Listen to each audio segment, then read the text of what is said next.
Hey, and thanks again for joining us here at Black Hills Connection Podcast. Today we have another special guest. It's Seth. Me? Seth, that's you. I'm That's special? You are. Nice, Come thank on you. now. Of course you are. Wow. Now you and I go back a ways, right? Yeah. YPG. YPG. Young Professionals Group. Young Professionals Group, yeah. That's where we met. Yeah. And you were doing, were you doing I was in real realty? estate still Real since estate. 2008. Okay, that's 17 years. That's a minute. That's a long, Yeah. that's a lot of minutes, yeah. That is. So I've been around for a while. Been around, doing the thing. Not doing young professionals anymore. No, not so young anymore. No. Unfortunately. But not doing old professionals either. You age out of that thing. Yeah, a little bit. That was a little sad. That was the too day bad. I aged out of that. I'm not aged out yet. I think it's 40, right? Yeah. Oh, so you're still in it. got 1 Okay. year. Well, I'm old. I'm not in it. I don't You're go, like, but I am not old. yeah, Excuse I tried me. going once and I was like, I don't belong You're like, here. no, Yeah, we're not over the that. same feel. Yeah, we're over that. Yeah. It was still fun though. We got to meet a lot of people. Yeah. Man, that was good. I know. Fun We were on networking. events committee. Yeah. Yeah. That was a good fun. time. But now look at us. Yeah. Doing other Here things. we are, doing yeah. other things. But you're still in real estate, but I feel like you do lots of other things. Like you're like delivering Meals on Wheels. Oh yeah. Right? Oh yeah. Meals on Wheels. Yeah. What else do you do? I mean, besides have like 3 kids and a wife and all these things. Yeah. Dad, husband, Meals on Wheels delivery driver, which I encourage everyone to do. Oh, it's so great. It's an easy hour of your week. And we need volunteers for sure. Yes. And then I have a podcast. Okay. I try that just like everybody, I think. But Right? Here we are. yeah, right. But I have a podcast. It's called SoberCity, Okay. which I enjoy. I'm taking a little hiatus right now, though. Okay. 6 months of that was good, and then I might pick it up again in February. But Okay. that's on Spotify, Apple Pod, whatever. Okay. All the stuff, YouTube, and then outside of that, I think I just do real estate. Well, you have a full-time job. Yeah, and I do real estate. Yeah, I own Century 21 Clearview Realty. Yeah. Oh, okay. Downtown. Okay. Nice. And then we're coming up on Christmas. Yes. So another thing I'm working on is Tour de Lights. Do you remember that? Oh, yes. Yes. Do you remember Tour de Lights? But explain it to us.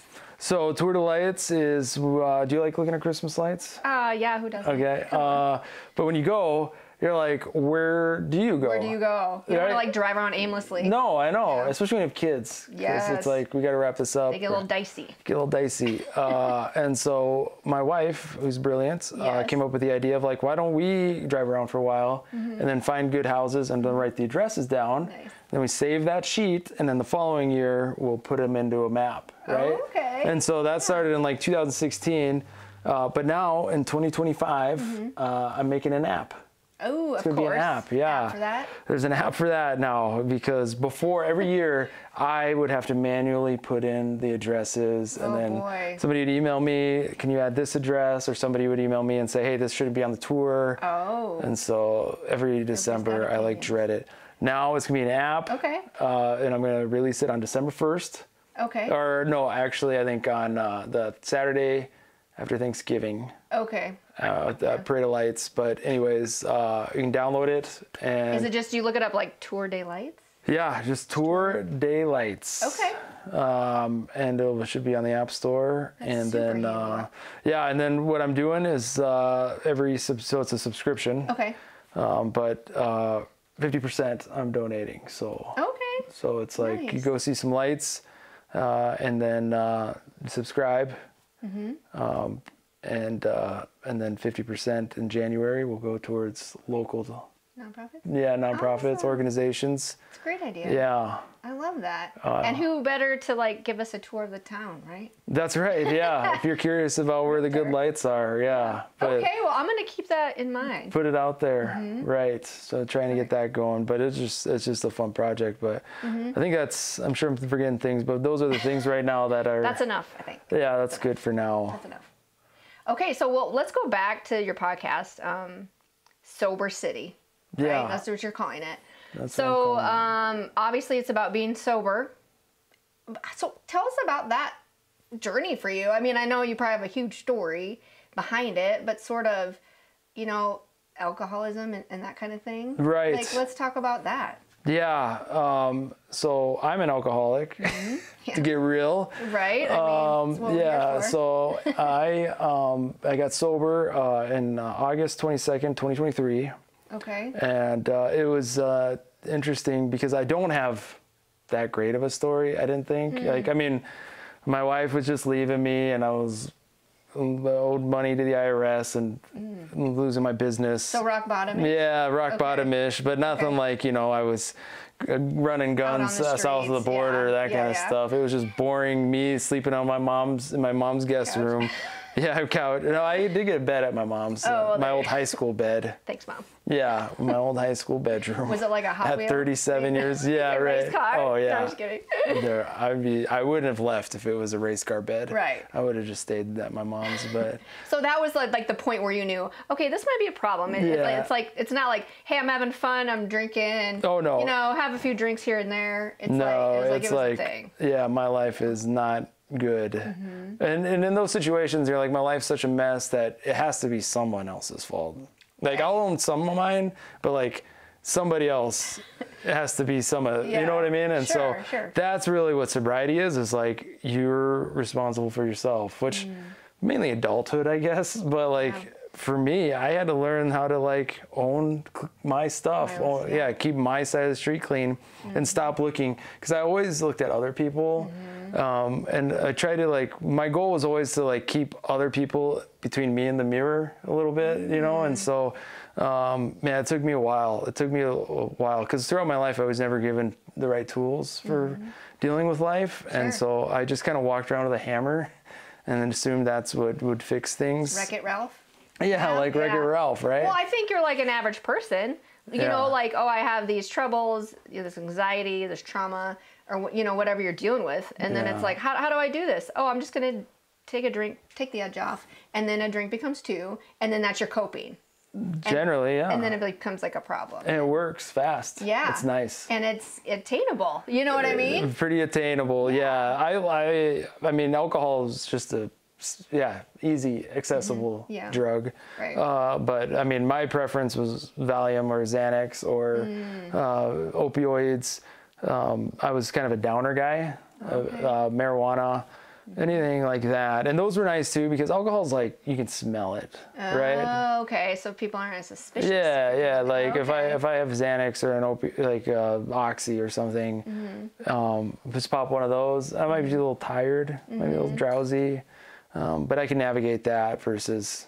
Takes the edge off. Yeah, versus smelling like vodka. Yeah, that's true. Yeah. And you try all this stuff, you just can't cover it. And so anyways, what prompted the podcast though was like, when you're in that bottom, when you're at rock bottom, you're just like, nobody, who do I call? My mom was there. Well, my mom was, thank God for Mom. She was, but yeah, you feel kind of alone and like nobody understands, or people are going to judge me. Oh yeah. I can't, especially you in that position you were in. Yeah. Oh, what do all my clients think? Like, you just feel like I can't come clean because it's embarrassing. I mean, there's so many feelings attached to that. Yeah, and this thing creates just little pockets of solitude, right? Yeah. And so like, you close the door and you experience all this pain and agony, but then you go outside and you're like, hey. Yeah, you're posting on Instagram how beautiful your family is. Exactly. Yeah, and so then, we were members at Arrowhead, which was tough, just because everybody there has it together, which is not true. That's how you feel. Yeah, that's how you feel. Like, why can't I be like them? Yeah, I'm taking money out of a retirement account to pay my membership fee, because that's important. Right. Not retirement. Well, to keep up with the Joneses, as they say. Yeah, but no, what I realized was like, when I become vocal about it and own it and talk about it, then it doesn't have any power. Yes. You know what I mean? Yes. Like, we just got done with Halloween, but like, that was a thing with It. With Pennywise. Do you watch It? I don't. You don't strike me. I'm too sensitive. I know what it is, but I don't. Well, the messaging is good, I think. But the idea is like, Pennywise, the clown from It. Pennywise is like fear. You're right, and that's what makes Pennywise strong, is fear. And so children generally, and so it really feeds off of children's fear. Oh, okay. And so that's what keeps Pennywise alive, and what ultimately defeats Pennywise is like, I'm not afraid, right? Oh, okay. And then it just shrivels up, right? Okay. And so same thing with alcoholism or addiction, and really like guilt and shame and fear is when you call it out and you talk about it, it dissipates. It's not there, and you realize it's like in Home Alone. You've seen Home Alone, Yeah, of course. right? Of course. When he's like, you hear that? I'm not scared. I'm not scared anymore. Yeah.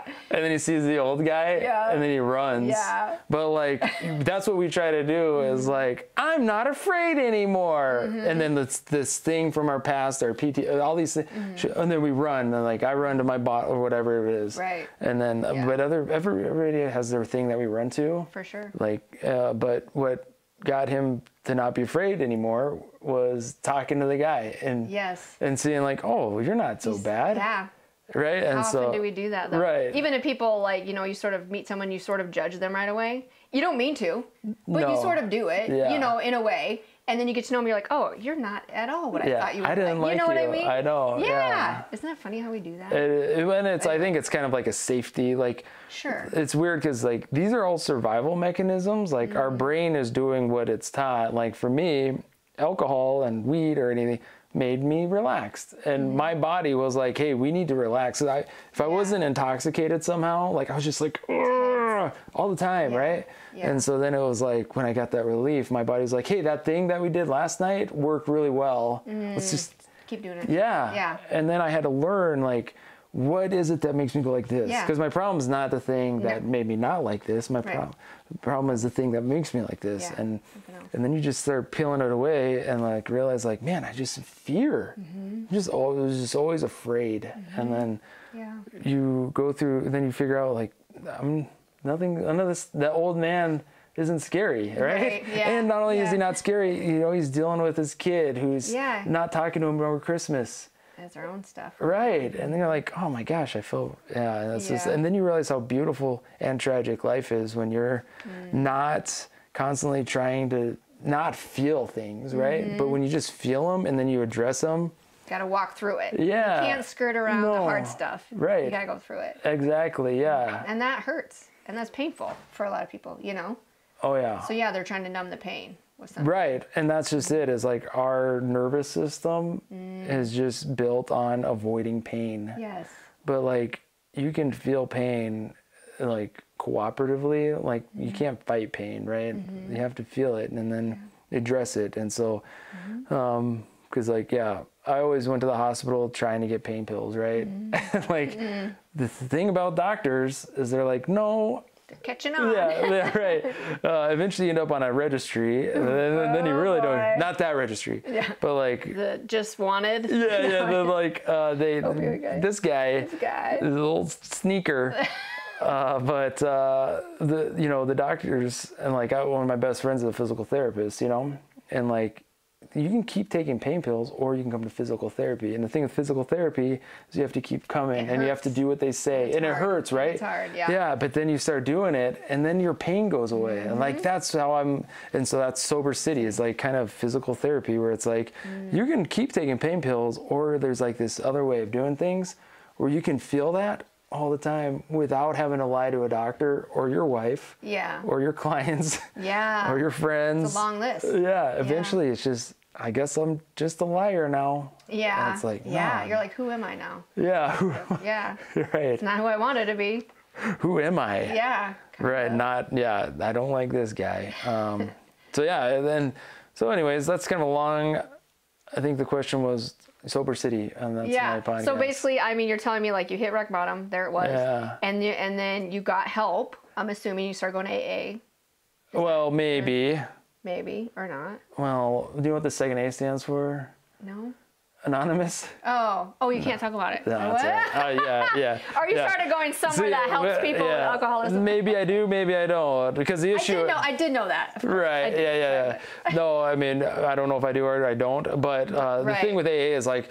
And the reason why it's not on shame, right? Because if I say I go to AA and then tomorrow I get drunk and run into a school bus, then everybody's like, hey, that guy that said he went to that AA thing killed all those kids drinking. So I know that doesn't work. You know what I mean? Oh, okay. And like for alcoholics, we'll find any reason to discredit. Oh, I'm not going to AA. That Seth guy said he went there. And then, anywho's, I found a system. If somebody's curious and interested on how I did it, then I'd be happy to talk to them. Okay. It's a secret. Fair enough. It's an exclusive club. Okay, so in any route, you got help. Yeah. You got some help. Got some help. Realized what was going on with you, which is the first step, honestly. The rock bottom, realizing it, and then getting the help. Right. You know, and so then you were sort of inspired to do a podcast about your journey. Yeah, I think. And then who are you interviewing on the podcast? Man, just all the amazing people in my life that have done an incredible thing, which is either overcoming alcoholism or overcoming an alcoholic.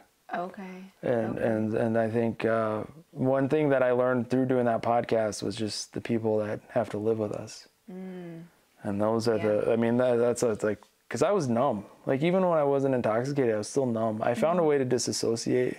Sure. That I could just say hurtful things and just be okay with it, you know. But you guys, normies, the people, you know, the people that can have 1 or 2 glasses of wine, or you know, like when you drink, you're like, ugh.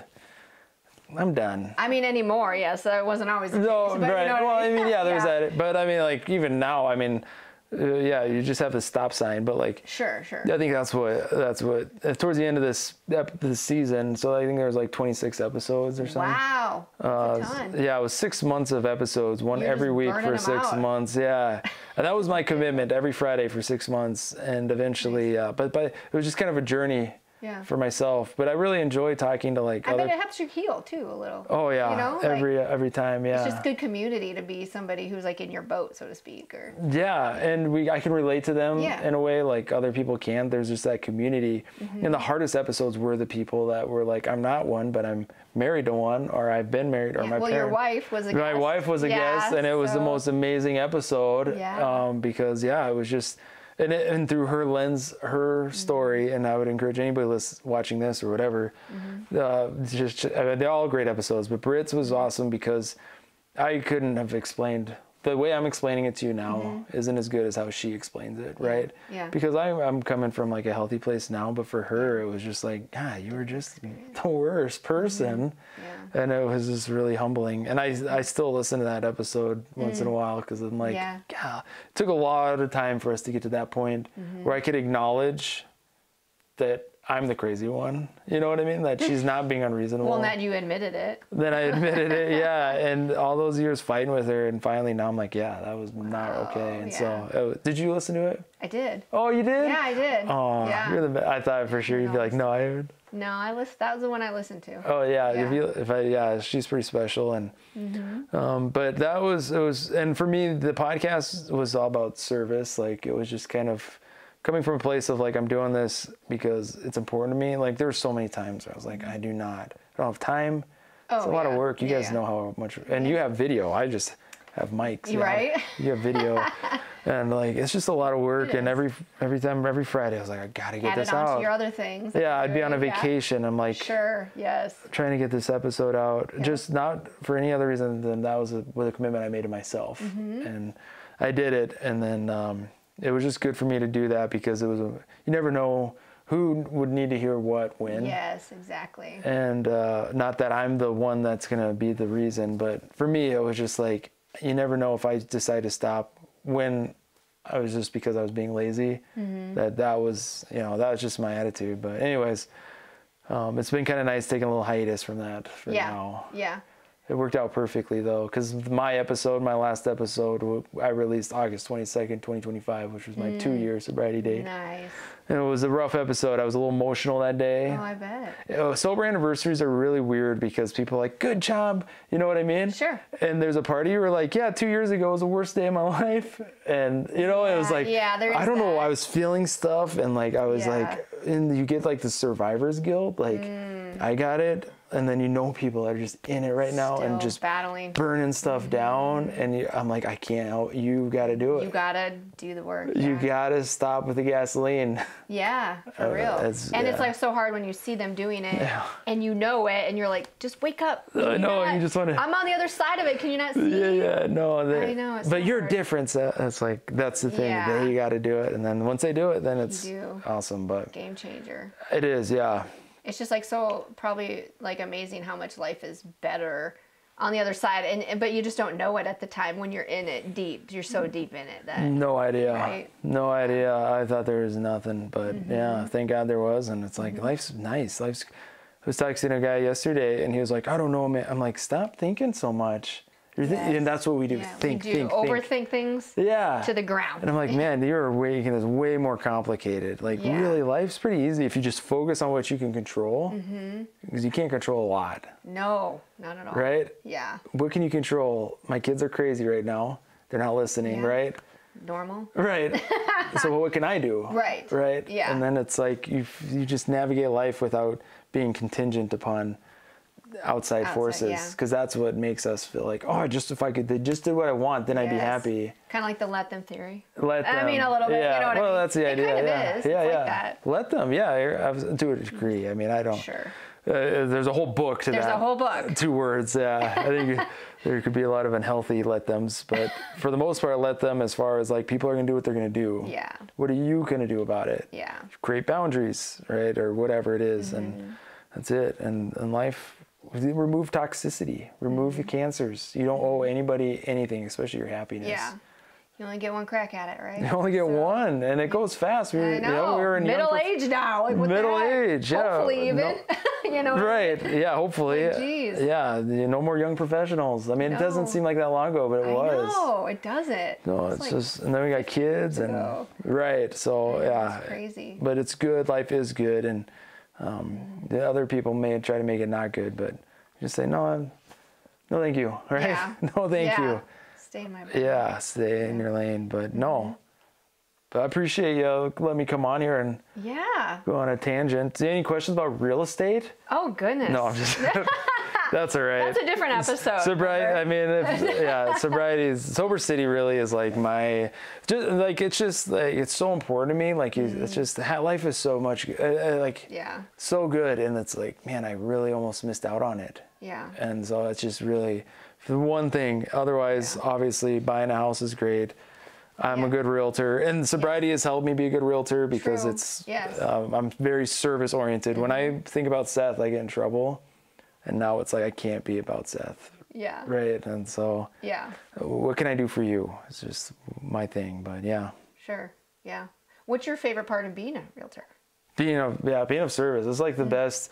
Yeah. Before I got sober, I hated real estate. I hated realtors. I hated my profession. I was embarrassed to say I was a realtor, because there's 410 of them in Rapid City. Yeah. Everybody knows 5 of them. Sure. I know realtors that I'm better than, and they're more successful, and that's not right. I'm a better realtor than, right? Yeah. But really, like, now I love it because every day, like today, I was able to help some people who just bought a house repair their plumbing. And I'm just in a position to do things that, like, you go to a job and you work, you know what I mean? And you can go above and beyond for your employer, but like, every client of mine is my employer, right? And I figure out what's important to them. Right. And then the thing for me too, like before I used to be like, oh, if I'm not going to make at least this much money, I'm not getting out of bed for them. Right. And now I don't care if somebody calls me and says, hey, Seth, I'm looking for an animal farm for under $200,000 with 100 acres in the Black Hills with a walkout basement and a pool. Whoa. I'm like, let me get you as close as I can. Like I will... I'll do it. Yeah, and I'll email them. And then sometimes too, like there's people that are like, oh, my mother-in-law's a realtor, and I'll still like keep an eye out, right? And be like, hey, your son-in-law mentioned, you know, because it's not about getting paid, right? It's just about like, hey, I'm in a position. Yeah, you're really helping people. Helping people. I mean, and that's got to be a good feeling when you help people find like this, like the perfect house for them, sort of what they wanted, and you're like, wow, that's cool. It works out. And if you're constantly thinking of like like things just come together. They do. That's like life, right? It's synchronicity, where if you're in the plane, if you're in the right plane of mind and connected, like things just flow. Yeah. Like there's stuff, right? Yeah. It's like in a bowling alley, you know, when you got the gutters up. But as long as you just have the gutters up, Yeah, I was gonna you'll have the get there. gutters Yeah. Right. Yeah. But the gutters are important. And because I've been in the gutter and it's rough. But if you get, it's I like fun. that analogy. Right? That's a good one. Yeah. That's a good one. Yeah. When you have young kids, you know, those gutters are important. That is true. Very true. My kids Yeah. always have them. Right. Yeah. They need them. They protect you. They protect you. Okay, Yeah. so you're gonna probably just be doing real estate the rest of your life. I imagine. I would imagine so. Who knows? I mean, Today, you know so much. I mean, how many years? So many years. 17 years. Yeah. like 17 years last month. You're like an old wise owl. I got gray Gray beard coming in. in my beard. Yeah. all right. I lost my hair. Hey. But we all age. no, now I love it. I love realtors. I love anybody that's like, I'm thinking about getting into real estate. I'm like, do it. I don't care if there's 1,000 of us. You know what I Yeah. mean? There's Yeah. one Seth. That's true. And I know, you know what? Somebody once said, you could be the sweetest peach in the world, but some people just don't like peaches. Oh yeah. And so I was it's like, so that's true. why we need options. And I think I do a pretty good job, but Love it. some people do things differently, and that's good. But yeah, A little bit of everything. right. I am what I am. The Popeye? I was like, you Popeye now? Yeah, right? Isn't that what it says? Yeah. It is. After I said it, I was like, You're like, wait a second. we can cut that out, right? Or is this just... Michael, it's up to Michael. Right, He's yeah. like, no, we're keeping it. We're Dang keeping it. it. Sorry. It was going really well. Live, Seth. Yeah. People were like, man, this guy knows what he's talking about. And then I say, I am what I am. Church. No, I mean, Boo. that's fair enough. Yeah, you can't please everybody all the time. That's for sure. And I don't learned try. that too. Yeah, Being right. in media, you just. Oh, You're yeah. not everybody's cup of tea. Right. But you No. just do what your skill level is and what you can do. And yeah, and as long as your heart's in the right place, right? Exactly. Like, gosh, I messed up, but I wasn't being malicious, or I wasn't. Yeah. Yeah. If you come at a heart of service, I think Yeah. it's easier to do. Absolutely. Kind of like you mentioned. That's it. Being of service, and that's why I approach real estate. Like, I may not get paid for this, or you show 100 homes and they say, oh, we're gonna use my mother-in-law now. Yeah. Well, you know what? I appreciate the opportunity because for that period you're giving me, and you know what I mean? Sure. Like, yeah. You got to see it. yeah. Or you can fight them. I'm gonna sue you. But then it's like, man, that's a lot of negative. Yeah, it's a lot of negative energy. Yeah. And so I don't need that either. Yeah. So like, all right, lick my wounds and just get up and go on to the next one. Yeah. And really, eventually, it's just you do that, and life. It's harder. It's hard, but it's not as hard, right? It's, fighting, sending those texts, right? And then your phone vibrates, and you're like, oh, what'd they say now? Or Yeah, arguing on yeah, Facebook. Yeah. And then, I'm sure your heart's in the right place, and that issue's important to you, but nobody's ever changed their mind because they lost their argument on Facebook. Like, Right. Yeah. and then you get on Facebook, and like, what'd they say to me? Oh my God, I can't believe, and Yeah, you don't want to get caught up in it. yeah, I'd rather just go out and Yeah. just love people. Yeah, man, because we're all doing the best we can. Yep, exactly. I believe that for sure. Just put your best foot forward and do what you do. Be of service to people. And Yeah. That's the end. Be of service. Yeah, that's just a really good approach. Yeah. Especially with the podcast too, and all the other things you do. Right. Yeah. Everything comes with the and what, like we talk about Meals on Wheels. I do that Mondays, which is the Okay. worst day for me to do Meals on Wheels because every Monday at 11, I'm like, I don't have time right now. I know, right? I'm sorry, but then every time I do it, I've never canceled. Right, and you never regret doing it. Never it always regret makes doing you feel it. better Yeah. when you leave. And then I'm like, all right, Yes. now I'm in a good place because I start off Monday like, Yep. oh, I should have done this Friday. I could have done some of this during the weekend. Yeah. I'm stressed. I'm like, oh, it's 10:30. I gotta freaking do meals. I know. But then you show you up do and these it. people are happy to see me, and I know, and then every your week. heart swells up, and you're like, Yeah, okay. I know. It's a good day then. It starts off your week. Like It's a great way to start the Yeah. week, but I forget that every week. Every I week know. I'm still like, why do I do this? No, I get that. We're a hard learn. Right. For sure, Yeah. yeah. There's always something more important, we think, More right? appealing. Yeah. But- No, for sure. But when you do what you know you need to do, or you do what you know is right, just do the next right thing. Just Yeah, do the next right the- thing. I like that. If anything, from There this you go. podcast, Yes. that's it. Take out I am what I am and put just do Throw the next that. right thing. Gonna Yeah. put it on the little scroll Right. here. Yeah. Okay, Seth. Where can people find you if they want to look you up online somehow? Well, I would say, I got a website, Okay. rapidcitysearch.com. Okay. or you just Facebook Seth Malott. Okay. Boop. Maybe. Can you do that? I don't know if it'll be. Please do that, because if you like, don't, okay, yeah. I'm not. Oh man, if I watch this and it's like. He's like, fine. Oh, you know he can make it happen. I know, Michael's the best. Dude, I like this guy. So, and then SoberCity, look that up on all the platforms. Yeah, SoberCity, Spotify, and one word. TourDeLights.com. Okay. Tour DE Lights, like Tour de France. Not duh. I'm trying to, yeah, I'm bilingual, so Tour de Lights. And then, yeah, and then Seth's Grams on Instagram, Seth's Grams. Okay. Yeah, I think what I'm going to do, like I have other Instagram pages for like SoberCity and Tour Lights and stuff. Oh. Like I just feel like I'm just going to put them all on Seth's Grams. Yeah. Is that, I don't know if that's legal or not. And then like my real estate page, but I never go to those because I'm like, I don't know, social media stuff. But It's a pain. I don't know. But anyways, I'm sure you can find me if you wanted to. Okay. Just Google him. Yeah. Find it. Awesome. Yeah. Well, thanks for coming. Dude, thanks for having me on here. Appreciate all this plethora of information. It was a lot. Did I but give? we got I don't know if I gave any. Yeah, I think just we got chat. there. No, it was fun, and I appreciate what you guys do. This is an awesome podcast. Awesome. You're really good at what you do. Oh gosh. You're a local celebrity, and you're just you're awesome. Cut it out. Yeah. And that's where we end, folks. Okay. We can end there. Thanks for joining us. We'll see you next time. Ooh. Cut. Cut. Perfect. Yay.